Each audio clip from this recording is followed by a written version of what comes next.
What's up YouTube? It's the MLG Apache back with another video, and today I'm going to be talking to you about my top 5 upcoming games. Now if you want to watch the trailers, they're all going to be down in the description. It's nice watching the trailer without commentary, breaking down what you see, knowing exactly what you're going to be expecting. So with that said, let's start. My first one is Star Wars Battlefront 2. Now, Star Wars has something to prove. Battlefront 1, after I'd say a month or two, it just flopped because it had a huge lack of content that was locked behind DLC. Now, this time around, they're really gonna have a lot of content. They're gonna have different eras, all the heroes, or not all, but a lot of heroes from those eras. They added a class system, a point system, and they're gonna have space battles. Now, the thing about this game is they're taking a lot from Battlefront 2, the original one, and they're just adding the graphics from now. I don't have a problem with that, and what I mean is like the class system, uh, sort of the point system, all that from the old game. But this is to improve the game. They're listening to the players. They're having content straight from the vanilla game. So it's a big improvement, and it looks like this time around they're putting a lot of time and thought and they're really giving the players what they want. So I'm very optimistic for this game. I think it could probably be game of the year if they keep up what it looks like they're doing. From E3, a lot of people are excited. They released a lot of trailers. Uh, People got gameplay. It looks like it plays very smoothly, very balanced for the most part. Darth Maul does seem to be very overpowered, but of course, over time you have to balance everything. So I'm very optimistic for that game. And then number 2 is Call of Duty World War II. Call of Duty World War II really has to save the Call of Duty franchise. Call of Duty Advanced Warfare started the futuristic trend, which has slowly been killing the franchise. Ba- uh, Black Ops 3, it is Black Ops, so a lot of people did like it. I didn't really have much of a problem with it, although the zombies was kind of odd in my opinion, but it was decent. And then Infinite Warfare, people despised. The only reason people bought it was to get the Modern Warfare Remastered or to just simply see how bad it was. People did not like the futuristic at all. Call of Duty did not listen to the players for pretty much 3 years, and they are paying for it. World War II has to bring the franchise back. They're going back in time. They're gonna have all the classic Call of Duty stuff. You're gonna have the real guns, not futuristic stuff, and most importantly, boots on the ground.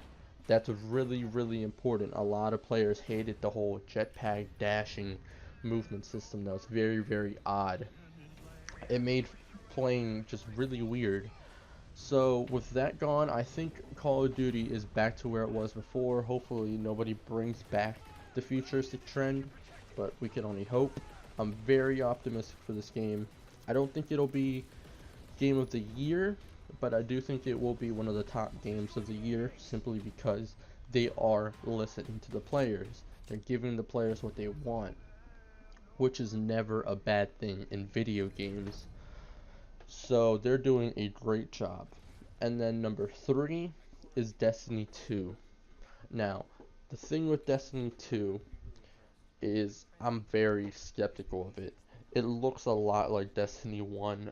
There's a lot of the same enemies. Really all they've done is change them up a bit, change up the abilities or add a few new ones. And they say add new weapons, but as far as I've seen, I'm not sure if it's just a aesthetic difference or if it's actual mechanical differences.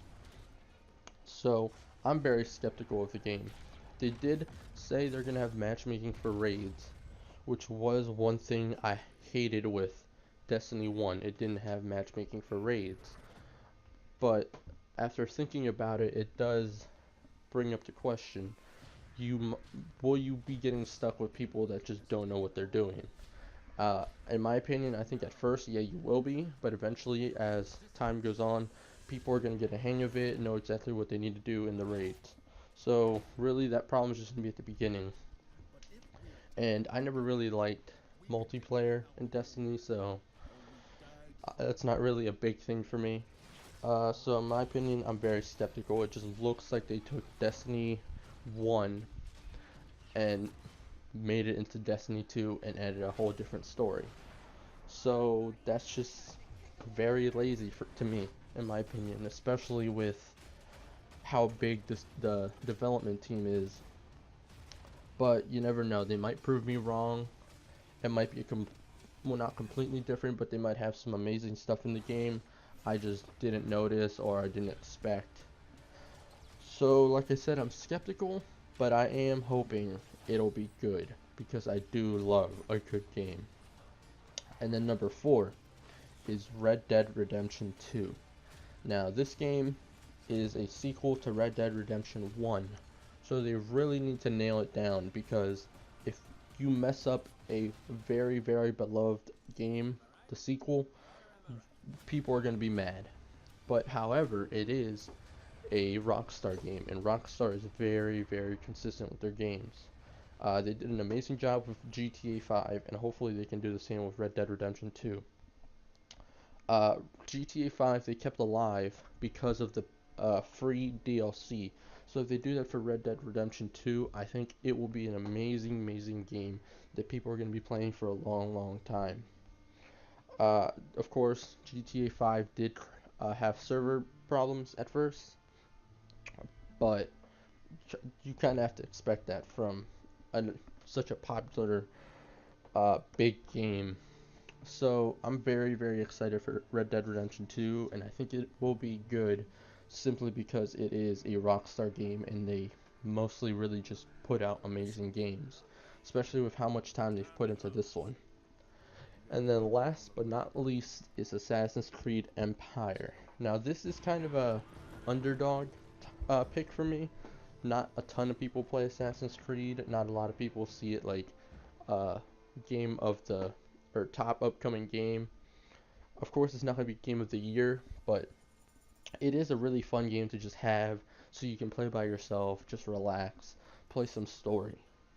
Assassin's Creed has pretty much always been good with its story. It has had up and downs, like Unity wasn't very good, but then they have amazing games like Assassin's Creed Black Flag.